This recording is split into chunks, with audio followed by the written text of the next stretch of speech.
The name Abimelech in the Bible translates to mean "my father is king." As it turns out, the name Abimelech was given as a royal title to the kings of Gerar in southwestern Canaan, or Philistia, which partially comprises modern-day Palestine. The Bible mentions 3 different Abimelechs, each with their own unique stories. We'll distinguish them with the numbers 1, 2, and 3. While the Bible may reveal some others by the name Abimelech, there isn't much to learn about those mentions, such as Abimelech, who was only mentioned as being the son of the high priest Abiathar in 1 Chronicles 18, which itself is contested as a scribal error.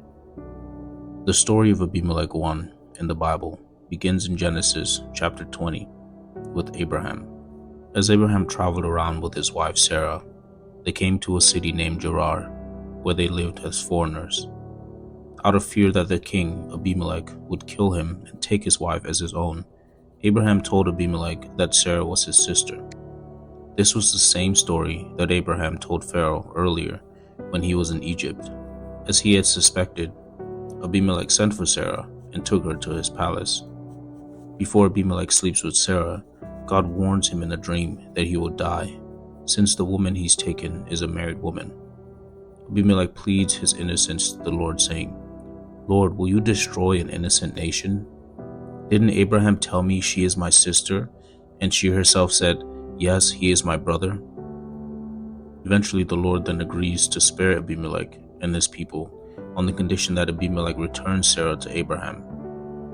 After returning Sarah, Abimelech goes one step further to gift Abraham sheep, goats, cattle, as well as male and female servants. He gives Abraham a piece of land of his choosing and 1,000 pieces of silver on top. Abraham then prayed for Abimelech and brought healing upon him, his wife, and his female servants, since they were all struck with infertility. Soon later, Abimelech visits Abraham in the land he had chosen to stay. He asks Abraham to make an oath with him that he will never deceive him or his children, and that he will be loyal to him and his country, since he had been loyal to Abraham. As a sign of their covenant, Abraham set aside 7 female lambs for Abimelech, which symbolized their agreement for Abraham to own a well in the area that he named Beersheba, which means well of the oath. The story of Abimelech, too, begins in Genesis chapter 26 with Abraham's son, Isaac. After a severe famine had struck the land in which Isaac was staying, he moved to Gerar, just as his father had done before. The people of the land questioned Isaac about his wife Rebekah, and out of fear that they might kill him and take his wife for their own, he said Rebekah was his sister. But later, the king Abimelech looked out of his window and caught Isaac caressing Rebekah. He summoned Isaac and called him out on his lie, exclaiming, "She is obviously your wife. Why would you say she is my sister?" As you might guess, Isaac offers the same response as his father Abraham. Abimelech scorns Isaac, saying how his lie could have led to one of his men taking his wife and sleeping with her, which would have made them guilty of a great sin. Abimelech immediately issues an order in the form of a public proclamation that anyone who touches this man or his wife will be put to death. The story of Abimelech 3 begins in the book of Judges chapter 8 with his father Gideon, who was the 5th judge of Israel, and a brave warrior who led Israel in defeating the Midianites. More on him later. Abimelech 3 is unique in that, unlike the other Abimelechs we've discussed, his name was not a kingly title, but rather his true name, given by his Israelite father. After Gideon's death, Abimelech, who was one of Gideon's 72 sons, sought to make Israel a kingdom, and he was the first to try and do so. Abimelech's mother was a Canaanite concubine from Shechem.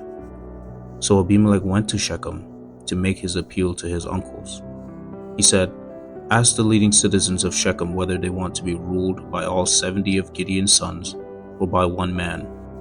And remember that I am your own flesh and blood."